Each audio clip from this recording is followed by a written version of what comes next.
আমি আজকে একটা গার্মেন্টসে চাকরি করা আপার গল্প বলবো। গল্প বললে ভুল হবে, তার সাথে ঘটে যাওয়া করুণ একটা কাহিনীর কথা আপনাদের সাথে শেয়ার করব। যে এই গল্পটা আমাকে আমার পাশের বাসার ভাবির ছেলে বলেছে। তো ভাবি আমাকে ডেকে বলল, আমি গতকালকে সকালে যখন ঘুম থেকে উঠি বাহিরে যাই, তখন জানালা দিয়ে উনি আমাকে ডেকে বলে, ভাবি এরকম একটা ঘটনা ঘটে গেছে। শাওনদের অফিসের একটা মেয়েকে রাতে ৩টার দিকে ছুটি হয়েছে, বাসায় যাওয়ার পথে কিছু বখাটে ধরে নির্যাতন করে মেরে রাস্তার মধ্যে ফেলে রাখছে। কথাটা শুনে আমি একবারে থমকে গিয়েছিলাম। আমার কাছে খুবই খারাপ লেগেছে শোনার পর। তারপর শুনলাম তার নাকি 2টা বাচ্চাও আছে। তো আরে ভাই, যারা এই কাজটা করলা, তারা কি একবার চিন্তা করছো তুমিও কোনো মায়ের সন্তান? একবার চিন্তা করছো তোমারও বোন আছে, তোমারও সন্তান থাকতে পারে যদি তোমরা বিবাহিত হয়ে থাকো?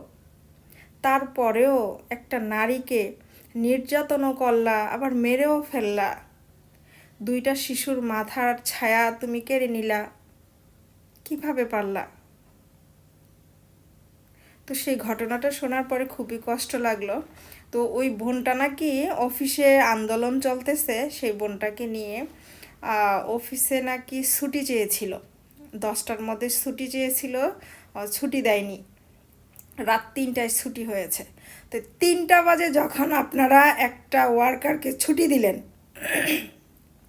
তখন তার নিরাপত্তাকে নিবে? তাকে কেন আপনারা আপনাদের গার্ডস দিয়ে তার বাসা পর্যন্ত পৌঁছে দিয়ে আসলেন না? কেন দিয়ে আসলেন না?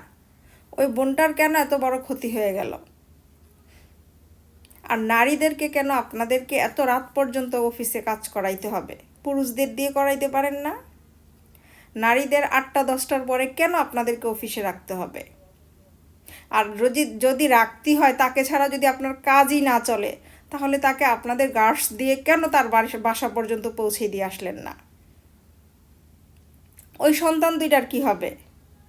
বোনের সাথে যে ঘটনাটা ঘটে গেল, যে নির্যাতনটা হয়ে গেল, সেই নির্যাতনের দায়ভার কে নিবে?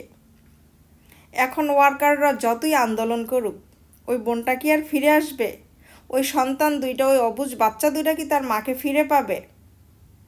ওদের সারা জীবনের দায়িত্ব কে নিবে? ওদেরকে লালন পালন করবে কে? তো যারা এই মানে জ্ঞানহীন কাজকর্মগুলো করেন, আল্লাহ আপনাদেরকে জ্ঞান বুদ্ধি দিক।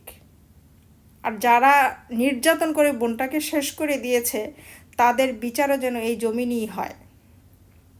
তাদেরকে উচিত খোলা মাঠের মধ্যে দাঁড় করিয়ে গাছের সাথে ঝুলিয়ে দেয়া। সবার সামনে, লক্ষ লক্ষ মানুষের সামনে করা উচিত এটা। আমি মনে করি এটাই করা উচিত। আর কি বলবো?